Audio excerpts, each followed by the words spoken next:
Good evening and welcome, viewers. Now, the scale of the cabinet reshuffle has surprised some people. It has stunned some others and shocked a few, especially members of the Lutyens lobby. But it has surprised none of us here at Republic. Because if you remember carefully what I had said yesterday, you have to understand the moves of the government in terms of its medium-term and long-term strategy. Not the old Lutyen style of tinkering with small changes to avoid a more important, a bigger systemic overhaul. In fact, I was going through the list of ministers in great detail and the numbers. So there are 43 who've been brought in. There are 12 resignations, 7 promotions. If you look at this in terms of numbers, it looks like a corporate annual appraisal cycle. Only this one is so hard-nosed about performance that unlike most private sector companies here, you don't even get a second chance to stay on. If you get one bad mark in your annual performance report.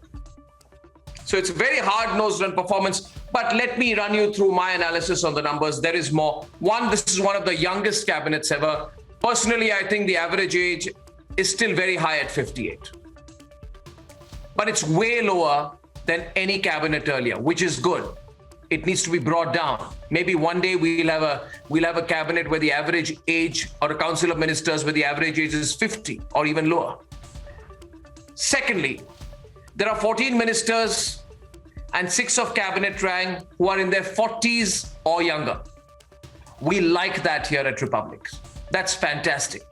So many ministers, even cabinet ministers in their 40s or younger, is a great move. There are 13 lawyers, 6 doctors, 5 engineers, and 5 ex-civil servants in this list. So this becomes one of the most qualified ministries since 1947.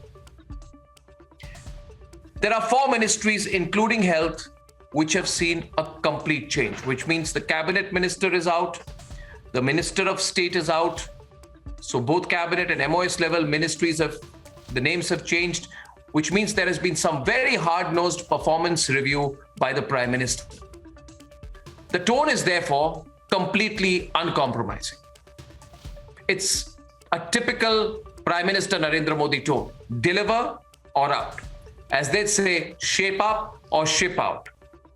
That's great. Now let me tell you some details of the performance level, and let me remind you also, viewers, in the course of my debate today, we will be bringing you the details of who gets which cabinet first here, only on Republic, viewers. Now let me tell you about the representation.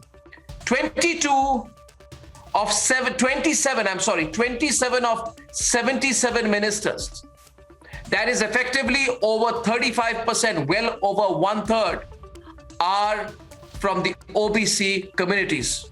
That is the highest ever representation of OBCs in the cabinet. So it's, in a way, it's an OBC-led cabinet. That's a first ever, viewers, since independence, that you have an OBC-led cabinet. Then, for the secularati who always complain and try to find holes, there is representation from the Sikh community, Muslim community, Christian community, and the Buddhist community. So it's very strong minority representation you have here. There are 11 women in the ministry, including 2 of cabinet rank. And here's the big statistic. There have been over 50 hours of presentations that the Prime Minister, along with his core team, has sat through before coming at a decision on this. The Prime Minister has sat through hours of review on every department and every ministry. All the ministers were told to come and show their performance in terms of hard numbers, not in terms of tall claims. It's not a rally speech. They were told to make proper PowerPoint presentations. How much have you achieved? What was your delivery performance? How much have you achieved? How much left remains to be done? What is the explanation for the work not done? So the whole focus has been on delivery, and actual delivery being measured on the ground. And therefore, I must say this. No government is perfect. This one is not perfect either. But the difference is, here you're seeing a genuine effort at delivery. In simple terms, working harder. Now, isn't that important? For the government to feel so accountable, so much under scrutiny, that the entire focus is, are you working hard enough? Are you taking the job of running a government seriously enough? That's the message I see. And for me, that is gratifying. You can go ahead with any argument around any issue, political issue or not. But here's a government that is saying, let's work hard, let's self-criticize. Which is why when you have 12 big resignations and 7 cabinet promotions, it's clear nobody can dispute the fact that the focus is, are you delivering to the people? Secondly, there are today, and you can ask anyone on this, there are no big perks or big privileges to being a minister or a cabinet minister in the Modi government. You have a salary, you get a government house, you're allowed to travel on official duty, and you're expected to perform. It's just like any other job. And that is very refreshing for some of us who have seen the Vadra Congress times and the Congress I times and the Congress times. And what was happening then, viewers?